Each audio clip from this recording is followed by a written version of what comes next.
नमस्कार साथियों, let's learn ITI channel में आपका स्वागत है। आज हम आपके लिए आईटीआई से संबंधित बहुत ही महत्वपूर्ण क्वेश्चन कराएंगे जो अधिकतर किसी न किसी परीक्षा में पूछे गए हैं। तो हम पहला क्वेश्चन स्टार्ट करते हैं। यदि कार्य करते समय यदि कार्य करते समय दुर्घटना हो जाए तो क्या करना चाहिए हमारे लिए? दुर्घटना पर लगी भीड़ में खड़ा हो जाना चाहिए, दुर्घटना करके भाग जाना चाहिए, दुर्घटना की सूचना शीघ्र से शीघ्र अपने उच्च अधिकारी को देनी चाहिए, या फिर इनमें से कोई नहीं। तो इसका राइट आंसर जो होगा वो सी। सेकंड क्वेश्चन हमारा, यदि बिजली की तारों पर लगी आग को बुझाना हो तो हमें क्या करना चाहिए? ये क्वेश्चन बहुत पूछते हैं पेपर में अधिकतर। तो क्या ऑप्शन आएगा इसका? उस पर पानी डालना चाहिए, या फिर सीटीसी फायर एक्सटिंग्विशर का आग बुझानी चाहिए, या फिर रेत या मिट्टी डालकर आग बुझानी चाहिए, इनमें से कोई नहीं। तो इसका राइट आंसर जो होगा वो टू, सीटी फायर एक्सटिंग्विशर द्वारा आग बुझानी चाहिए। थर्ड क्वेश्चन हमारा, कार्य करते समय यदि दुर्घटना हो जाए तो क्या करना चाहिए? दुर्घटना स्थल पर भीड़ को इकट्ठा करना चाहिए, दुर्घटना स्थल से भाग जाना चाहिए, या फिर तुरंत दुर्घटना की सूचना उच्च अधिकारी को देनी चाहिए, या फिर इनमें से कोई नहीं। तो इसका राइट आंसर जो होगा आपका सी। ये क्वेश्चन बहुत ही इंपॉर्टेंट है, अधिकतर किसी न किसी परीक्षा में पूछे जाते हैं ये। ब्रिटिश प्रणाली में माप की इकाई क्या है? यहाँ पे ब्रिटिश प्रणाली के बारे में पूछ रहा है। प्रणाली कितने प्रकार की होती हैं? प्रणाली 3 प्रकार की होती हैं। कौन कौन सी होती हैं बताएं कमेंट करके मेरे को। एफपीएस, सीजीएस और एमकेएस, ये 3 प्रकार की प्रणाली होती हैं, माप की प्रणालियाँ। एफपीएस का क्या फुल फॉर्म होता है? Foot, P for pound, pound, S for second.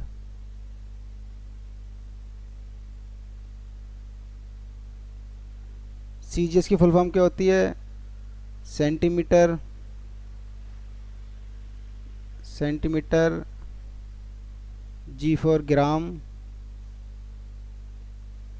S for second. ये 3 प्रकार की माप की प्रणालियाँ होती हैं। एमकेएस की फुल फॉर्म क्या होती है? Metric, metre, metre, kilogram, metre, kilogram, और एस फॉर सेकंड, यानी कि समय की माप जो होती है सब में सेकंड होती है। तो इसका राइट आंसर क्या होगा? ब्रिटिश प्रणाली में माप की इकाई होती है गज, इज राइट आंसर। मीट्रिक प्रणाली में माप की इकाई होती है, यहाँ पे माप की प्रणाली है, वहाँ पे ब्रिटिश पूछा था, यहाँ पर मीट्रिक प्रणाली। तो मीट्रिक प्रणाली में माप की इकाई होती है, मीटर होती है, सेंटीमीटर होती है, मिलीमीटर होती है, या फिर इनमें से कोई नहीं। तो राइट आंसर आपका आ जाएगा सेंटीमीटर। अगला क्वेश्चन, मीट्रिक पद्धति में समय की इकाई, मीट्रिक पद्धति में समय की इकाई, यहाँ पे क्या पूछ रहा है? समय की इकाई पूछ रहा है वो। ठीक है, तो समय की इकाई क्या होती है? साल, दिन, मिनट, सेकंड, या फिर घंटे। तो इसका राइट आंसर जो होगा, समय की इकाई जो होती है सभी में, तीनों प्रणाली में सेकंड होती है। अभी हमने बताया था आपके लिए। तो इसका राइट आंसर डी। अगला क्वेश्चन, 1 इंच मीट्रिक पद्धति में कितने के बराबर होता है? तो इसका राइट आंसर जो होगा 25.4 mm यानी कि मिलीमीटर, 2.54 mm यानी कि ये मिलीमीटर, 25.04 मिलीमीटर, या 24.50 मिलीमीटर। तो इसका राइट आंसर क्या होगा? ये क्वेश्चन बहुत पूछते हैं पेपर में, अधिकतर क्वेश्चन आता ही है, तो इसका याद रखें आप कि 1 इंच में मीट्रिक पद्धति में किसके बराबर होता है? 25.4 मिलीमीटर। ये इसका राइट आंसर आ जाएगा। यहीं पे हम, ये मिलीमीटर में पूछा, अगर हम यहीं पे सेंटीमीटर में बात करें तो सेंटीमीटर में इसका आंसर क्या होगा? 2.54 सेंटीमीटर। तो 1 सेंटीमीटर बराबर आपका 10 मिलीमीटर होता है। तो वैसे ये वाला आंसर आपका ये वाला हो जाएगा। अगर सेंटीमीटर में बात करें हम, और मिलीमीटर में बात करें तो 25.4 मिलीमीटर। ये क्वेश्चन बहुत पूछते हैं पेपर में, याद रखें इसके लिए आप। अगला क्वेश्चन हमारा 1 मीटर ब्रिटिश पद्धति में, यहाँ पे क्या पूछ रहा है, 1 मीटर ब्रिटिश पद्धति में कितने के बराबर होता है। तो कितना के बराबर होता है, ए ऑप्शन 36 इंच, या फिर 39.37 इंच, या फिर 37.39 इंच, या फिर 3 फुट। तो इसका राइट आंसर क्या होगा, 39.37 inch. B is correct answer. अगला क्वेश्चन हमारा है स्टैंडर्ड स्टील रूल धातु की बनी होती है, यानी कि स्टैंडर्ड जो स्टील रूल होता है आपका, यहाँ पे स्टील रूल की धातु पूछ रहा है। तो स्टील रूल धातु क्या होती है, stainless steel, alloy steel, mild steel, ये ब्रास। तो इसका right answer A, stainless steel का स्टील रूल बना हुआ होता है। अगला क्वेश्चन हमारा श्रिंक रूल का इंच वास्तविक इंच से बड़ा होता है। श्रिंक रूल की बात कर रहा है यहाँ पे, श्रिंक रूल का इंच वास्तविक इंच से बड़ा होता है। तो कितना बड़ा होता है, 1/8 इंच से 1/4 इंच प्रति फुट, या फिर 1/4 इंच से 3/4 इंच प्रति फुट हमारा, या फिर C answer is correct, 1/16 inch से लेकर 3/16 इंच प्रति फुट होता है। ठीक है। अगला क्वेश्चन हमारा इस रूल द्वारा सही माप लेने के लिए, रूल द्वारा सही माप लेने के लिए क्या उत्तम है होना चाहिए। तो रूल मोटा होना चाहिए क्या, रूल क्रोम स्टील की भांति चमकना चाहिए, या फिर रूल कम से कम पतला होना चाहिए। क्या आंसर हो सकता है इसका, या फिर इनमें से कोई नहीं। तो इसका राइट आंसर क्या होगा, सी इज करेक्ट आंसर। रूल जो है कम से कम पतला होना चाहिए, तभी वो सही माप ले सकता है। अगला क्वेश्चन हमारा श्रिंक रूल का प्रयोग बनाने के लिए किया जाता है। श्रिंक रूल का प्रयोग बनाने के लिए किया जाता है, यानी कि श्रिंक रूल का इस्तेमाल हम किस लिए करते हैं, कीवेज बनाने के लिए, या फिर डाइयाँ बनाने के लिए, या फिर सी ऑप्शन पैटर्न बनाने के लिए, या फिर डी ऑप्शन इनमें से कोई नहीं। तो राइट आंसर इसका क्या होगा, राइट आंसर इसका सी इज करेक्ट, सी जो हमारा राइट आंसर है। अगला क्वेश्चन साधारणतः कैलिपर्स, कैलिपर्स किस धातु के बने होते हैं। तो कैलिपर्स किस धातु के बने होते हैं, साधारणतः माइल्ड स्टील के, ये जो अधिकतर माइल्ड स्टील के बने होते हैं। अगला क्वेश्चन कैलिपर्स का साइज लिया जाता है। तो कैलिपर्स का साइज कहाँ से कहाँ तक लिया जाता है। पहले हम बात करें तो कैलिपर्स होते हैं क्या हैं, या फिर कैलिपर्स कितने प्रकार के होते हैं, ये आपको मालूम होना चाहिए। तो कैलिपर्स क्या होते हैं, ये मार्किंग टूल्स होते हैं, यह मार्किंग टूल्स होते हैं, मार्किंग टूल्स होते हैं।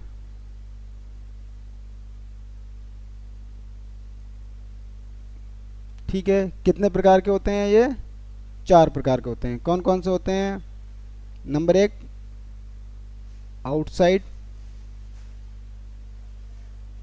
Outside caliper, outside caliper. दूसरा आपका inside caliper, inside caliper, inside caliper. Third आपका जेनी कैलिपर, जेनी कैलिपर। और फोर्थ आपका ट्रांसफ़र कैलिपर, ट्रांसफ़र कैलिपर। ये 4 प्रकार के कैलिपर होते हैं। अब इनके नाम से ही पता चल रहा है कि आउटसाइड कैलिपर कैसा होता है, जो आपका बाहरी माप लेता है तो वो आउटसाइड कैलिपर होता है। इनसाइड कैलिपर कैसा होता है, जो आंतरिक माप लेता है वो इनसाइड कैलिपर होता है। जेनी कैलिपर क्या होता है, ये पैरेलल लाइन खींचने के लिए काम होता है, या फिर मार्किंग करने के लिए इसका हम इस्तेमाल करते हैं। इससे क्वेश्चन बहुत पूछते हैं, अधिकतर इसका नाम पूछते हैं कि इसका दूसरा नाम क्या है। तो जेनी कैलिपर को हम और किस नाम से जानते हैं, जेनी कैलिपर को हम हर्मोफ्रोडाइट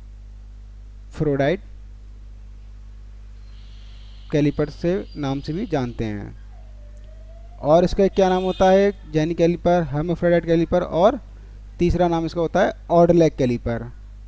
इसकी एक टांग ऑड होती है, इसीलिए हम इसको ऑड लेग कैलिपर कहते हैं। तो अब हम बात करें यहाँ पे कैलिपर्स का साइज पूछा है। तो कैलिपर का साइज कहाँ से कहाँ तक लिया जाता है, ए ऑप्शन कुल लंबाई से, बी ऑप्शन टांगों की लंबाई से, या फिर सी ऑप्शन पॉइंट से लेकर रिवेट के मध्य तक, या फिर इनमें से कोई नहीं। तो इसका राइट आंसर क्या होगा? इसका right answer C is correct answer. Point से लेके रिवेट के मध्य तक, जो इसका लास्ट पॉइंट होता है उससे लेकर रिवेट का मध्य तक होता है। अगला क्वेश्चन, जैनी कैलिपर की टांगें होती हैं, तो जैनी कैलिपर की बात कर रहे हैं हम। तो जैनी कैलिपर कौन सा होता है? जिसे हम हेर्माफ्रोडाइट कैलिपर कहते हैं और ऑर्डरलैक कैलिपर कहते हैं। तो इसकी टांगें कैसी होती हैं कि दोनों टांगें सीधी व नुकीली होती हैं? नहीं, ये आंसर सही नहीं है। अगला क्वेश्चन, अगला ऑप्शन हमारा, दोनों टांगें अंदर की ओर मुड़ी होती हैं? नहीं, दोनों टांगें किसके अंदर मुड़ी होती हैं? इनसाइड कैलिपर की। सी ऑप्शन, दोनों टांगें बाहर की ओर मुड़ी होती हैं? नहीं। और अगला क्वेश्चन, अगला ऑप्शन हमारा, एक टांग सीधी नोकदार तथा दूसरी टांग अंदर की ओर मुड़ी होती है। ये इसका राइट आंसर है। D is correct answer. तो जैनी कैलिपर की टांगें कैसी होती हैं? एक टांग सीधी नोकदार तथा दूसरी टांग अंदर की ओर मुड़ी होती है। अगला क्वेश्चन हमारा, जैनी कैलिपर को भी कहते हैं, अभी मैंने बताया था जैनी कैलिपर के बारे में। तो जैनी कैलिपर को क्या कहते हैं? हम दूसरे नाम से हेर्माफ्रोडाइट कैलिपर कहते हैं, या फिर ऑर्डरलैक कैलिपर, या फिर ऑर्डरलैक कैलिपर कहते हैं। इसे तीन नाम से जानते हैं। ओके। अगला क्वेश्चन हमारा, ट्राई स्क्वायर का माप व्यक्त किया जाता है। तो ट्राई स्क्वायर का माप कहाँ से व्यक्त किया जाता है? ब्लेड की चौड़ाई तथा लंबाई से? नहीं। ट्राई स्क्वायर होता कैसे है? ये आपको देख लिया होगा आपने, वर्कशॉप में काम किया है, या फिर इसका सिंबल देखा होगा आपने। ट्राई स्क्वायर को हिंदी में क्या बोलते हैं? गुनिया। ये ट्राई स्क्वायर होता है आपका, ये इसका ब्लेड होता है, और ये इसका स्टॉक या फिर बेस भी बोलते हैं। किस काम में आता है ये? यहाँ पे एक हल्का सा रिबिट दिया होता है, गैप दिया होता है, जिससे हम जॉब को कॉर्नर का सहारा देने के काम इस्तेमाल करते हैं। तो ट्राई स्क्वायर का माप व्यक्त किया जाता है। ट्राई स्क्वायर का माप कहाँ से कहाँ तक जाता है? इसके ब्लेड का आंतरिक छोर तक लेते हैं हम। ऑप्शन हमारा देखते हैं, ब्लेड की चौड़ाई तथा लंबाई से, स्टॉक की चौड़ाई व लंबाई से। सी ऑप्शन, ब्लेड के बाहरी सिरे से स्टॉक के अंदरूनी सिरे तक, या फिर ब्लेड के बाहरी सिरे से स्टॉक के अंतिम छोर तक। तो इसका right answer D is correct. Blade के, ये ब्लेड आ गया इसका, ब्लेड के बाहरी सिरे से लेकर स्टॉक के अंतिम छोर तक, ये स्टॉक हो गया, और इसका अंतिम छोर ये हो गया। तो यहाँ से यहाँ तक पूरा इसका साइज लिया जाता है, यानी कि ब्लेड के बाहरी सिरे से स्टॉक के अंतिम छोर तक ट्राई स्क्वायर का साइज लिया जाता है। अगला क्वेश्चन, ट्राई स्क्वायर के ब्लेड के नीचे अंडरकट किस लिए रखा जाता है? अभी हमने बताया था कि आपके लिए किस लिए रखा जाता है, इससे ट्राई स्क्वायर सुंदर दिखाई देता है। ए ऑप्शन गलत। बी ऑप्शन, सही चार्ज में मापने के लिए? जी नहीं, ये भी सही नहीं है। सी ऑप्शन, जॉब पर कॉर्नर को स्थान देने के लिए? अभी हमने ये बताया था आपके लिए। इसका right answer C is correct. अगला क्वेश्चन, ट्राई स्क्वायर का प्रयोग जॉब को चेक करने के लिए किया जाता है? इसका option 90 degree is correct. Try square का प्रयोग किस लिए किया जाता है? ये सेम क्वेश्चन आ गया। ट्राई स्क्वायर का प्रयोग हम 90 डिग्री का कोण चेक करने के लिए करते हैं। अगला क्वेश्चन, ट्राई स्क्वायर ब्लेड के नीचे अंडरकट क्यों रखा जाता है? ये अंडरकट क्यों रखा जाता है ट्राई स्क्वायर का? बताया था भी हमने आपके लिए। ट्राई स्क्वायर की सुंदरता बढ़ाने के लिए, जॉब पर सेवर को स्थान देने के लिए, ट्राई स्क्वायर को सही कोण पर बनाने के लिए, ब्लेड तथा स्टॉक अलग दिखाने के लिए। तो क्या आंसर आ गया इसका? इसका right answer B is correct. Job पर सेवर को स्थान देने के लिए, यानी उसका जो किनारा होता है, कॉर्नर होता है, उसको स्थान देने के लिए। अगला क्वेश्चन हमारा, ट्राई स्क्वायर का माप कहाँ से कहाँ तक लिया जाता है? ये हम बता चुके हैं। स्टॉक के अंतिम सिरे से ब्लेड के बाहरी सिरे तक, या फिर बी ऑप्शन, स्टॉक की लंबाई व चौड़ाई से, ब्लेड की लंबाई व चौड़ाई से, ब्लेड के बाहरी किनारे से स्टॉक के अंदर तक के माप से। तो इसका राइट आंसर कौन सा होगा? स्टॉक के अंतिम सिरे से ब्लेड के बाहरी सिरे तक, या फिर ब्लेड के बाहरी किनारे से स्टॉक के अंदर तक के माप से। तो राइट आंसर इसका क्या होगा? D is correct answer. Blade के बाहरी किनारे से स्टॉक के अंदर तक के माप से। अगला ऑप्शन हमारा क्वेश्चन हमारा, आमतौर पर सरफेस प्लेट बनी होती हैं। सरफेस प्लेट किस धातु की बनी होती हैं? ये क्वेश्चन बहुत पूछते हैं पेपर में। सरफेस प्लेट कैसी होती है? एक आयताकार प्लेट होती है या फिर वर्गाकार प्लेट होती है। यह ग्रे कास्ट आयरन की होती है, फाइन ग्रे कास्ट आयरन की बनी होती है। ओके, इसका राइट आंसर ए। अगला क्वेश्चन, सरफेस प्लेट का प्रयोग मार्किंग के लिए जाता है। तो सरफेस प्लेट का प्रयोग मार्किंग के लिए किया जाता है। तो पहला ऑप्शन देखते हैं, क्या ऑप्शन आंसर हमारा है? उनका सतह व सरफेस एरिया अधिक होता है। ऑप्शन बी, यह डेटम सतह प्रदान करते हैं।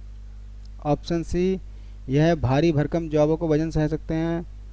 इस पर मार्किंग टूल आसानी से प्रयोग कर सकते हैं।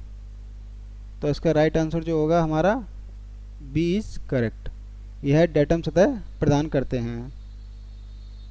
अगला क्वेश्चन हमारा, इनमें से कौन सा ग्रेनाइट सरफेस प्लेट का गुण नहीं है? तो सरफेस प्लेट का कौन सा गुण नहीं है इनमें से? तो यह डेंस तथा स्टेबल मटेरियल की बनी होती हैं। बी ऑप्शन, इसमें जंग नहीं लगता है। यह बहुत परिशुद्ध होती हैं, खुरचने से इस पर बर आ जाती है। तो इसका राइट आंसर क्या है? यहाँ पे पूछ क्या रहा है? ग्रेनाइट सरफेस प्लेट का गुण नहीं है। कौन सा गुण नहीं है? तो ग्रेनाइट जो सरफेस प्लेट का गुण नहीं होगा, ऑप्शन इसका आंसर डी इज करेक्ट, खुरचने से इस पर बर आ जाती है, ये इसका नहीं है ऑप्शन। Thanks for watching. अगर वीडियो अच्छी लगी हो तो लाइक और सब्सक्राइब कीजिए। अगर आप चैनल पर पहली बार आए हैं तो चैनल को सब्सक्राइब कीजिए, जिससे आने वाली वीडियो की नोटिफिकेशन आपको मिलती रहे। Thank you.